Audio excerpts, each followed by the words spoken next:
يا عادل، الوادم جايتك تريد طيب خاطرك. اقول لك كريم، اقول لك هسه ارتاحت واحس اليوم انا هيك ودي اطير من الفرح من سمحت بسالفه عويدل وحسيم وفضيحتهم بين العربان. شيخنا دول لازم يتأدبون ويعرفون مقامهم، ما يصير يخلون راسهم براسك. كريم بصراحه انت ذيب وديب امعط. واريدك اليوم ما طول انا بالي مرتاح ومتونس، اريدك تسمعني بصوتك الحلو طرب كون يونسني. صدق شيخنا بيك خير ودلل، ابشر جنك على غنى وطرب للصبح.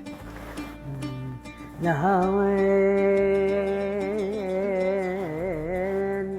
لها وين يا وقت وين ماخذني، لها وين يا وقت وين ماخذني، لها وين تعبت وجروح اللي بقلبي الله.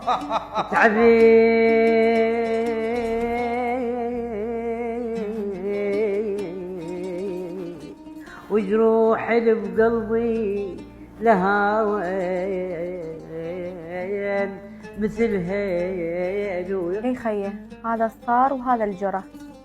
والله خيه سالفة دوب شلون حل؟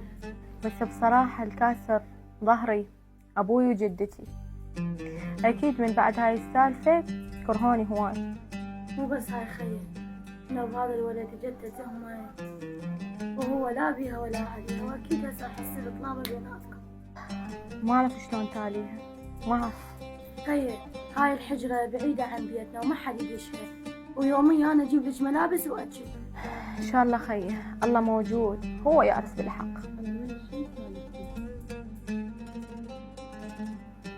أريد ماي. بويا يما هذا الولد قاعد يريد ماي. السلام عليكم.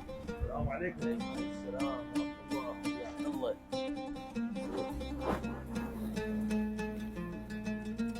جزاكم الله بالخير. جزاك الله بالخير والعافية.